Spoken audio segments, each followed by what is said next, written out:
चलिए स्टार्ट करते हैं और लास्ट क्लास जहाँ करते थे उसके आगे कंटिन्यू करते हैं एरिया वेक्टर से। ठीक है, देखो सबसे पहले आपको लास्ट क्लास बताया था कि एरिया को वेक्टर कैसे कंसिडर करते हैं कि लेंथ रहता है और दो लेंथ का अगर क्रॉस प्रोडक्ट लेते हैं तो क्रॉस प्रोडक्ट लेने पे हम लोग को क्रॉस प्रोडक्ट लेने पे दो वेक्टर्स का क्रॉस प्रोडक्ट लेने पे क्या मिलता है, एक वेक्टर मिलता है, राइट। तो एरिया को भी हम लोग कंसिडर कर सकते हैं वेक्टर की तरह। फिर क्या किया था इसमें, दो बताया था कि एरिया जो है दो तरीके का हो सकता है, एक 2D फिगर्स का, एक 3D फिगर्स का। 2D फिगर्स का यानी ओपन हो गया, और ओपन वाले के केसेस में नॉर्मली आउटवर्ड्स होता है या फिर नॉर्मली परपेंडिकुलर। ठीक है, और नेक्स्ट क्लोज वाले के केसेस में यानी 3D फिगर, और 3D फिगर में हमेशा उसके डिफरेंट फेसेस के होते हैं, तो हमेशा वो आपका इसके परपेंडिकुलर होगा। जैसे क्यूब था तो क्यूब का आपको समझाया था 6 फेसेस थे, तो छो का आपका जो एरिया वेक्टर होगा वो 6 डिफरेंट डायरेक्शंस में होगा। जैसे एक का प्लस आई कैप, एक का माइनस आई कैप, एक का प्लस जे कैप, एक का माइनस जे कैप, एक का प्लस के कैप, दूसरे का माइनस के कैप, ये 6 फेसेस थे। जब स्फीयर की बात की थी तो स्फीयर की बात में हम लोगों ने यहाँ पे देखा था कि ये रेडियली आउटवर्ड्स होता है। ठीक है, उन लोग बाकी के केसेस में नॉर्मली आउटवर्ड्स, और स्फीयर के केस में क्या होगा, रेडियली आउटवर्ड्स। रेडियली आउट, ये चीज था। इसके बाद आपको दो और एग्जांपल दिया था, एक स्क्वायर का था और एक आपका सर्कल का, कि इसका एरिया वेक्टर क्या होगा। प्लस और माइनस में लेते थे क्योंकि दो डायरेक्शन, या तो ऊपर या तो नीचे, स्क्वायर के केस में या फिर सर्कल के केस में। फिर हम लोगों ने क्या किया था, स्क्वायर ये क्यूब का देखा था। क्यूब के केस में हम लोगों का क्या हो गया, 6 फेसेस, तो 6 फेसेस का 6 डिफरेंट डायरेक्शन। ठीक है, A1 A2 A3 A4 A6। अब चूंकि क्यूब लिया था तो यहाँ पे सबका वैल्यू ए स्क्वायर ए स्क्वायर ए स्क्वायर आ गया था। ठीक है, अगर क्यूबॉइड होता तो A1 A2 A3 A4 A5 A6 सबकी वैल्यू अलग होती, depends on the length breadth and height, मतलब कि उसका ऊंचाई चौड़ाई पे डिपेंड करेगा। जैसे नीचे वाला A6 का लेते तो यहाँ पे हम लोग इसका लंबाई और चौड़ाई लेते। ठीक है, और A3 का लेते तो ऊंचाई और चौड़ाई लेते। तो इन सारी चीजों को कंसिडर करना पड़ता है। फिर एक और सवाल आया था कि सर ये सारी चीजें तो ठीक है, मतलब अगर सिलेंडर लेंगे तो सिलेंडर के केस में हम लोग कैसे लेंगे एरिया वेक्टर, ये शायद शाहनवाज ने क्वेश्चन किया था। ठीक है, तो सपोज अगर हम लोग सिलेंडर लेके चलते हैं, चलो अभी फिलहाल मैं एक सिलेंडर कंसिडर कर रहा हूँ।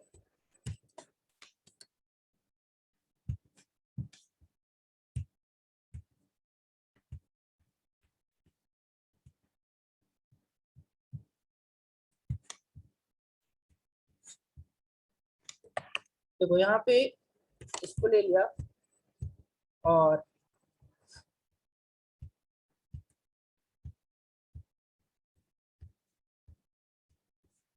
एक सिलेंडर बनाने का कोशिश करते हैं हम लोग। ये सिलेंडर बनेगा जब, तो इसके टोटल हमारे पास कितने फेसेस होंगे। तो ये सिलेंडर, अगर हम लोग इस सिलेंडर को कंसिडर करें, तो इस सिलेंडर को जब आप कंसिडर करोगे तो इस सिलेंडर के पास टोटल 3 फेसेस हो रहा है, 3 एरिया आएगा। अब बोलोगे सर 3 एरिया कैसे है, तो 3 एरिया में हम लोग जब कंसिडर कर सकते हैं, यहाँ पे एक हो जाएगा ये सामने वाला ऊपर वाले का एरिया A1।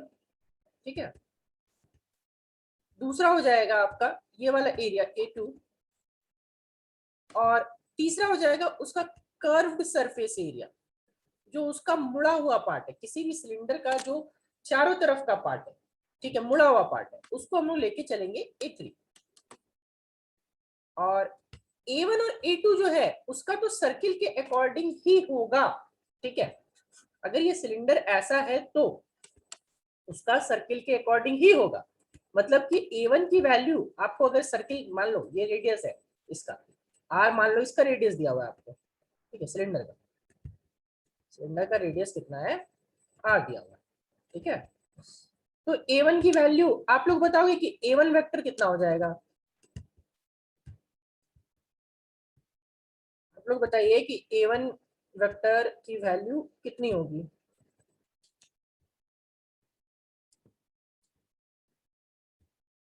सोचिए और बताइए। जो A1 फेस है वो A1 फेस कैसा काम कर रहा है।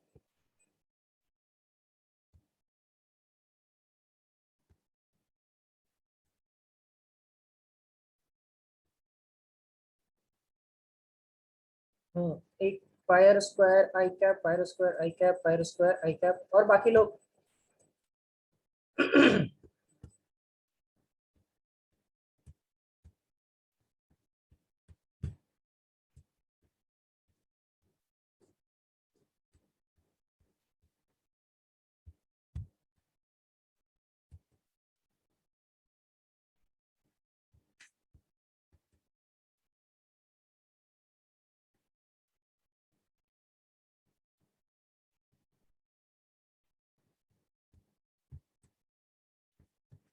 चलो मैक्सिमम लोग, बाकी लोगों को नहीं समझ आ रहा क्या, बाकी लोगों का जवाब नहीं आया। A1 वेक्टर किधर होगा। पायर स्क्वायर आई कैप, क्योंकि ये जो सिलेंडर का ये वाला फेस है वो तो आपका सर्किल की तरह ही काम कर रहा है ना, डिस्क की तरह काम कर रहा है, तो उसका एरिया कितना होता है पायर स्क्वायर। और पायर स्क्वायर इसको आप सामने की ओर से देखोगे, तो सामने की ओर से देखोगे तो इस साइड, अब इस साइड भाई कौन सा डायरेक्शन, तो एक्स एक्सिस, और एक्स एक्सिस का क्या होता है, तो एक्स एक्सिस का होता है आई कैप। ठीक है, तो ये आ गया हमारा पायर स्क्वायर आई कैप। सिमिलरली A2 का जवाब सबका आना चाहिए। ठीक है, अब बताओ A2 का जवाब बताओ। A2 का क्या होगा, A2 वेक्टर।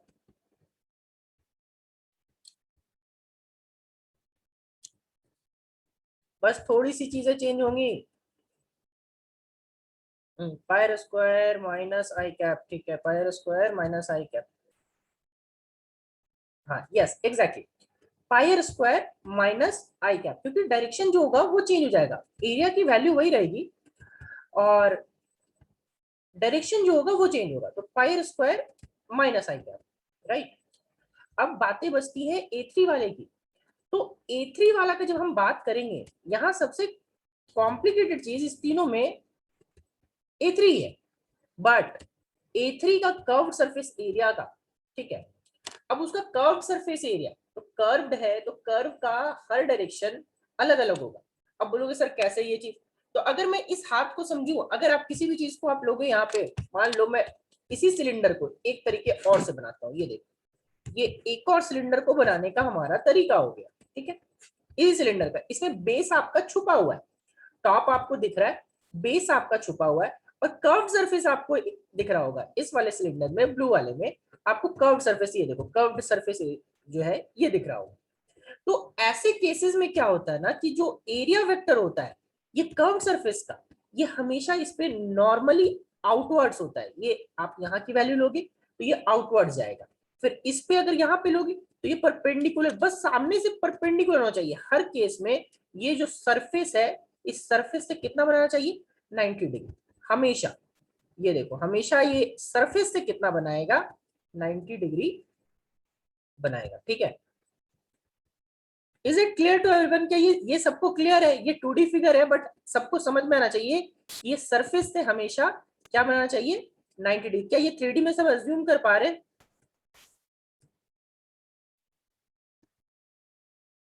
कि जो भी होगा वो हमेशा उसके सरफेस पे क्या होगा, परपेंडिकुलर होगा।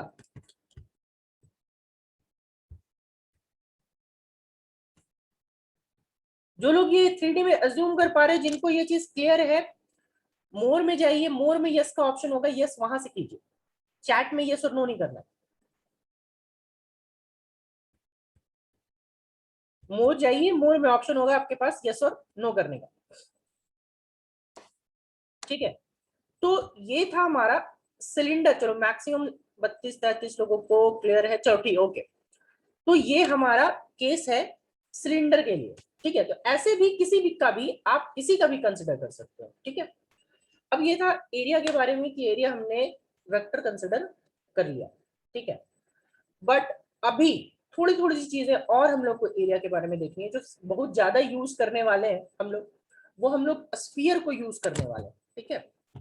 तो स्फीयर को यूज करने वाले हैं, तो आइए थोड़ा सा स्फीयर का केस और देखते हैं।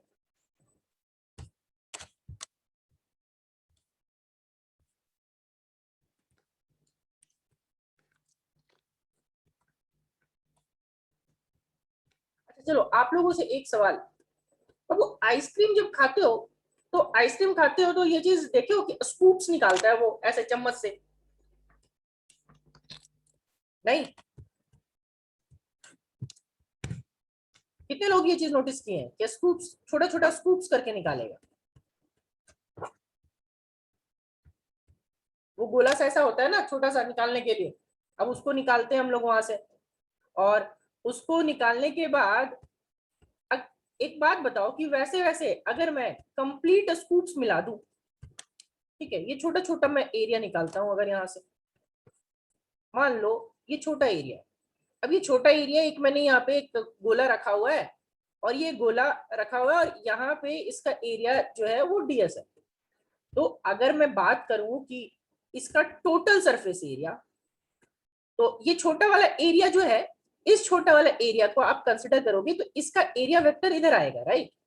एस का अगर हम बात करेंगे यहाँ पे, तो ये छोटा वाला एरिया वेक्टर इस साइड आएगा, तो इसको आप ले लो एन कैप या फिर आर कैप, ठीक है। आप आर कैप भी ले सकते हो, चाहे एन कैप भी ले सकते हो, बस वो नॉर्मली परपेंडिकुलर होना चाहिए।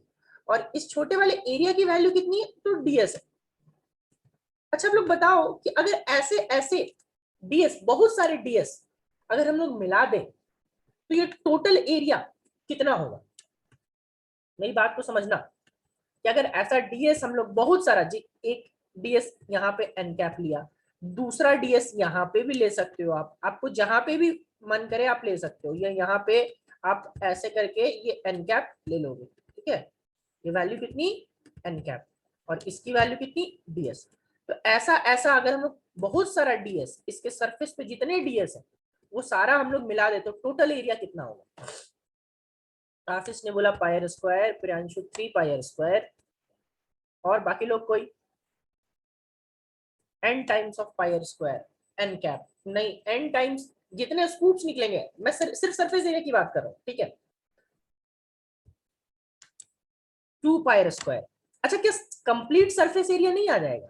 और स्फीयर का कंप्लीट, देखो पायर स्क्वायर जिन्होंने बोला वो पायर स्क्वायर इसको समझ रहे हैं, ये पायर स्क्वायर आपको लग रहा है कि ये सर्किल है, बट एक्चुअली सर्किल नहीं, स्फीयर है। और स्फीयर का सरफेस एरिया कितना होता है? 3 पायर स्क्वायर।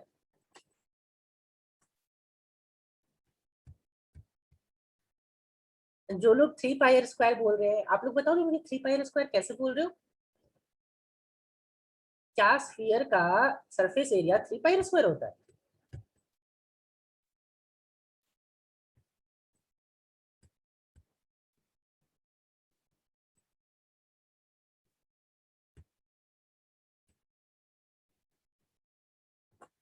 बताइए। 4 pi square is the correct answer, क्योंकि ये स्फीयर है। तो आप लोग 3 पाई स्क्वायर, जो लोग ये समझे थे कि सर्किल है तो उन्होंने पाई स्क्वायर आंसर दिया था, राइट। तो मैं समझ सकता हूँ कि ठीक है, उनका कोई दिक्कत नहीं। बट स्फीयर जब मैं बोल रहा हूँ, तो स्फीयर बोल रहा हूँ इन दैट केस, स्फीयर के केस में, तो स्फीयर के केस में तो ये 4 पाई स्क्वायर होता है ना।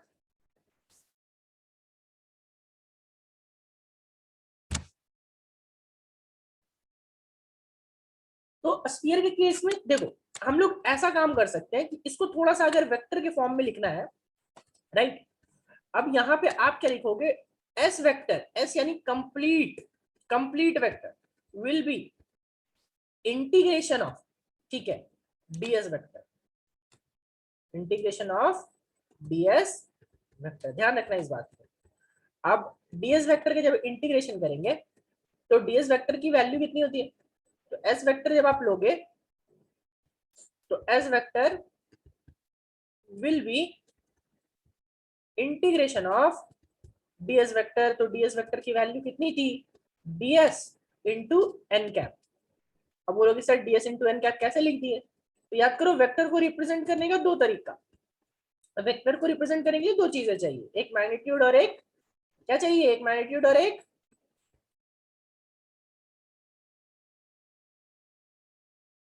सब बताओ जल्दी। मैग्नीट्यूड के साथ क्या चाहिए अपने को? Direction, exactly direction. ठीक है, तो डीएस आपका मैग्नीट्यूड बताता है। डायरेक्शन। हाँ, डीएस आपका मैग्नीट्यूड बताता है और एन कैप आपका डायरेक्शन बताता है, राइट। अब जब ये डीएस बहुत छोटा हो जाएगा, एकदम छोटा, तो इसकी वैल्यू हो जाएगी 0।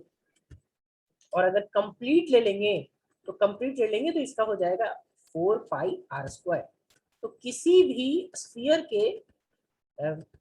का एरिया को ये रिप्रेजेंट करने का एक और तरीका है इंटीग्रेशन के फॉर्म में। ठीक है, is it clear to everyone? ये सब कुछ यहां तक क्लियर है? जिनको क्लियर है मोर ऑप्शन में जाएं, मोर ऑप्शन में जाकर के यस का ऑप्शन होगा, वहां पे यस ऑप्शन पे सब कोई क्लिक करें। बस एक ही बार क्लिक करके छोड़ देना।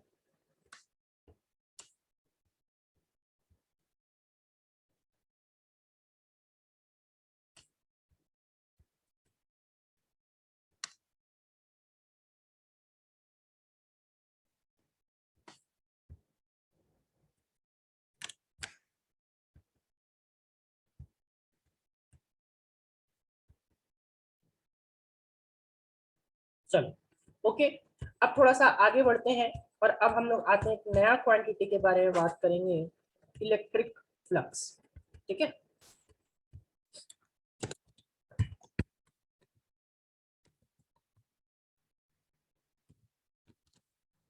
बोलिए अभी ना, कोई डाउट है आपको? अपने तरफ से अनम्यूट कीजिए। सर वो एन कैप नहीं समझ में आया सर।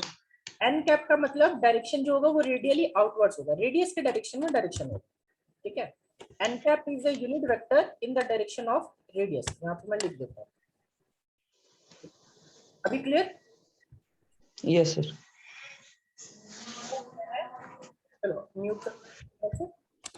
एन कैप जो है वो है unit vector along the direction of radius.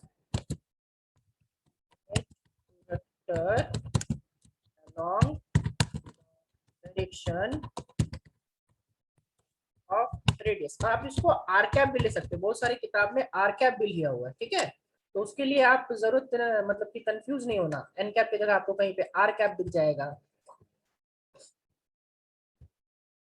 चलिए नया क्वांटिटी का बात करते हैं, इलेक्ट्रिक फ्लक्स। और इलेक्ट्रिक फ्लक्स को हम लोग डिनोट करते हैं फाई से। ठीक है,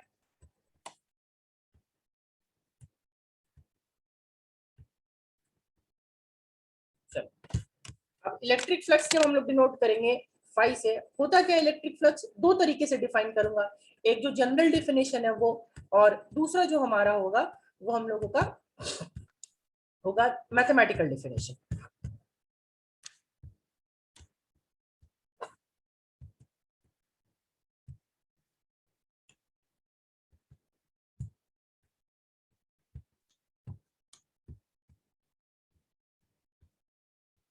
लोअर लिमिट वाला 0 इसलिए क्योंकि डीएस बहुत छोटा हो जाएगा आशीष। जब डीएस पॉइंट हो जाएगा तो पॉइंट का कोई एरिया नहीं होता। पॉइंट का कोई एरिया होता है क्या? पॉइंट का कोई एरिया नहीं, इस वजह से लोअर लिमिट 0। ठीक है, इलेक्ट्रिक फ्लक्स क्या होता है? नंबर ऑफ, ध्यान से इसको समझिएगा, इलेक्ट्रिक फ्लक्स होता है number of electric field lines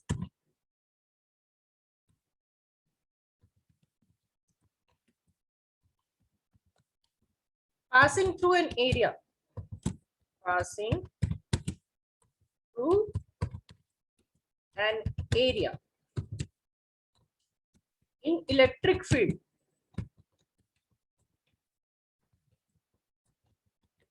is known as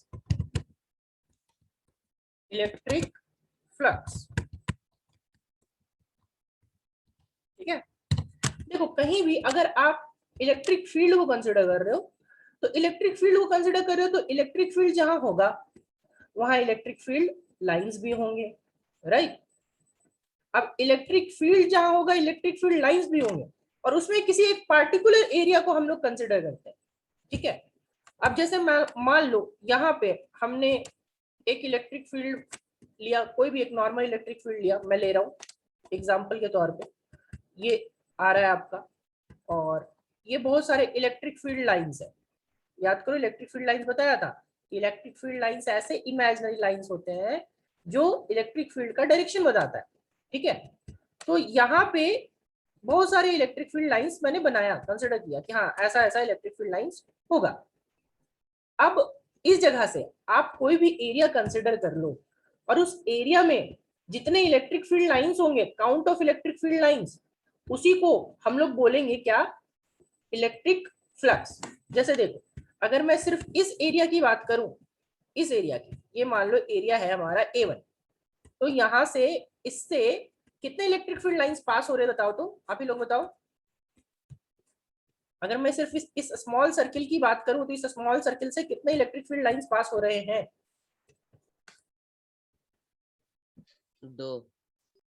दो, यानी कि यहाँ पे फ्लक्स जो हो गया, इलेक्ट्रिक फ्लक्स हो गया, वो कितना हो गया, राइट? 2। Yes exactly. चलो अभी इसी तरीके से अगर आप दूसरे की बात करो, यहाँ पे अगर इसी मान लो सर्किल को मैं ले रहा हूँ, इस सर्किल को थोड़ा सा बड़ा कर दे रहा हूँ और यहाँ पे दूसरे जगह पे रख रहा हूँ, और ये सर्किल मान लो अब कवर अप कर रहा है ज्यादा लाइंस को, तो अब ज्यादा लाइंस को, अब बताओगे कितना इलेक्ट्रिक फील्ड लाइंस हुआ? 4 सर। 4, yes exactly. तो 4 हुआ, तो यहाँ से अब हम लोगों का जो एरिया 2 है, इसकी वजह से जो फ्लक्स होगा वो हो जाएगा 4, ठीक है।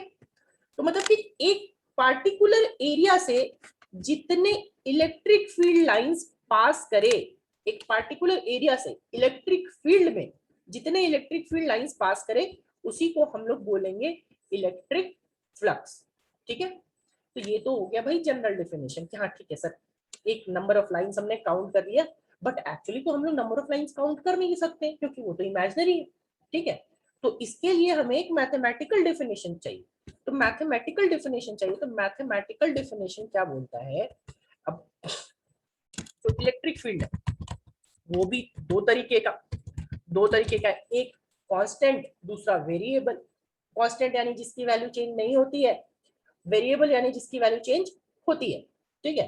तो मैथमेटिकली जो होता है वो क्या होता है, इलेक्ट्रिक फ्लक्स को हम लोग डिफाइन करते हैं dot product of, mathematically it is defined as dot product of electric field vector, electric field, देखो अब मैंने बताया था कि बाबू इलेक्ट्रिक फील्ड जो होता है वो आपका एक एरिया को बोलते हैं, लेकिन इलेक्ट्रिक फील्ड इंटेंसिटी होता है वो एक फिजिकल क्वांटिटी है। और मैंने ये समझाया भी था कि आगे मैं कहीं पे भी इलेक्ट्रिक फील्ड की बात करूं तो आप समझना कि मैं इलेक्ट्रिक फील्ड इंटेंसिटी की बात कर रहा हूं, बट ऑल्दो दोनों अलग अलग चीजें। इलेक्ट्रिक फील्ड एक एरिया होता है, ठीक, किसी एरिया में होता है वो, और इलेक्ट्रिक फील्ड इंटेंसिटी जो होता है वो एक फिजिकल क्वांटिटी। तो it is defined as dot product of electric field vector and area vector, ठीक है। अब डॉट प्रोडक्ट की जब बात कर रहे हैं हम लोग, तो डॉट प्रोडक्ट की बात कर रहे हैं, तो यहाँ पे आप लिख सकते हो phi is equals to E dot A, ठीक है। तो मान लो हमने यहाँ पे फाई ले लिया और डॉट प्रोडक्ट की बात की तो आ जाएगा phi equals to E dot A. Phi क्या हो गया हमारा, इलेक्ट्रिक फ्लक्स। ई क्या हो गया हमारा, तो ई हो गया इलेक्ट्रिक फील्ड इंटेंसिटी, और ए क्या हो गया, तो ए हो गया एरिया वेक्टर। अब आप ऑलरेडी पढ़ चुके हो कि एरिया को हम लोग वेक्टर फॉर्म में लिखते हैं, तो यहाँ पे आपका आ जाएगा E equals E dot A, ठीक है। यहाँ पे डॉट का मतलब हो गया डॉट प्रोडक्ट, याद करो वेक्टर में पढ़ाया है ऑलरेडी, ध्यान रखिएगा इस बात को।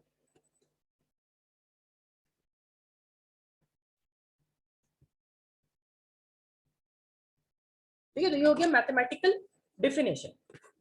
अब ऐसे केसेस में हम लोग सिर्फ ये तो ई जब था कांस्टेंट इलेक्ट्रिक फील्ड था, अब वेरिएबल के केस में क्या करेंगे, तो वेरिएबल के केस में एरिया भी वेरिएबल होगा, राइट। तो वेरिएबल के केस में अगर आप लेना चाहो तो मैंने जैसे देखो यहाँ पे सरफेस एरिया को अभी डीएस से यहाँ पे लिया था ना, इसके पहले जस्ट पहले अभी मैंने यहाँ पे आपको बताया था कि जो सरफेस एरिया है उसको हम लोग डीएस से भी ले सकते हैं, देखिए है ना। तो डीएस की जगह अगर मैं चाहूँ तो ए भी ले सकता हूँ। डीएस तो सिर्फ एक रिप्रेजेंटेशन है एरिया का, एरिया का तो वो रिप्रेजेंटेशन है। तो आप फ्लक्स को लिखने का एक और तरीका है, जब इलेक्ट्रिक फील्ड जो होगा वो वेरिएबल होगा, तो वेरिएबल के केस में आपको क्या करना पड़ेगा, इसको इंटीग्रेट। और इंटीग्रेशन के केस में जो सिर्फ ए आ रहा है, ए की जगह आप लोग बताओगे क्या बन जाएगा, ए की जगह पे क्या लेंगे, पूरा का पूरा चीज वही रहेगा, बस डॉट प्रोडक्ट जो होगा वो ए में कुछ चेंजेस होंगे। क्या चेंजेस होंगे आप ही लोग बताइए।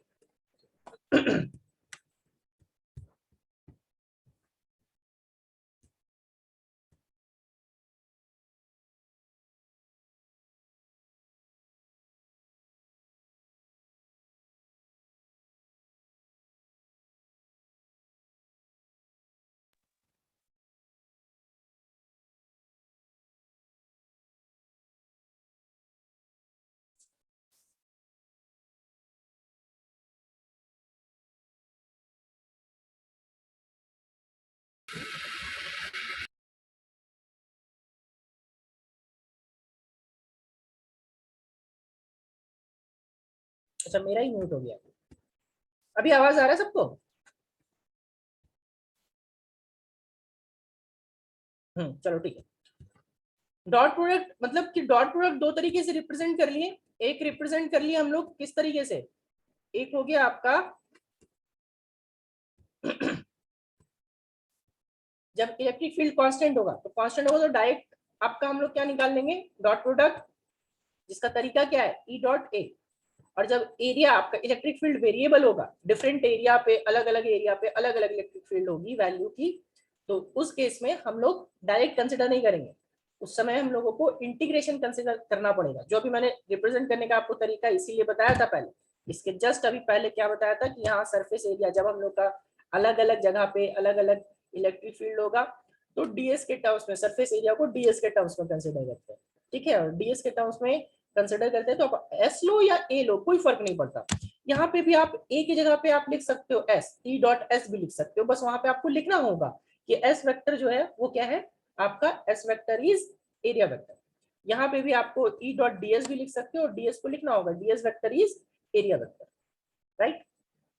तो आप लोग से पूछता हूँ कि ये जो इलेक्ट्रिक फ्लक्स है, ये इलेक्ट्रिक फ्लक्स स्केलर क्वांटिटी होगा या वेक्टर क्वांटिटी होगा?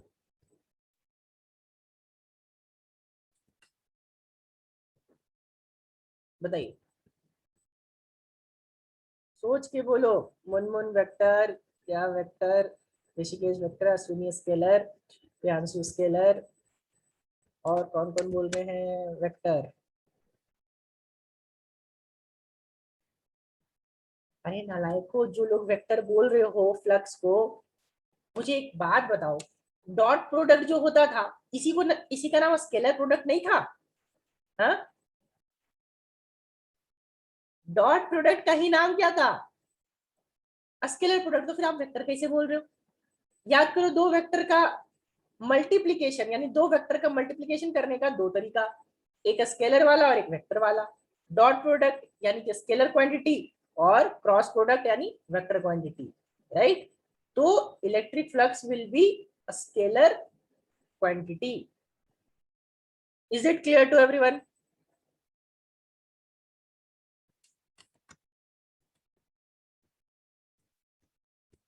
चलो ओके, मैक्सिमम वो क्लियर है, बहुत अच्छी बात, ठीक है। तो इसका नेक्स्ट आज हम लोग यहीं तक रखते हैं, और यूनिट और डायमेंशन निकालना आपका काम है, ठीक है। मैंने यहाँ पे आपको आपको बता दिया इसका क्वांटिटी का, तो सबका काम है कि यूनिट एंड डायमेंशन। मैं यहाँ तक का नोट्स आपको आज भेज दूंगा। कल हम लोग फ्लक्स से रिलेटेड न्यूमेरिकल करेंगे, ठीक है। तो फ्लक्स से रिलेटेड न्यूमेरिकल, और जिन लोगों का अगर कुछ छूट जाता है तो वो आप वीडियो देख लेना, ठीक है।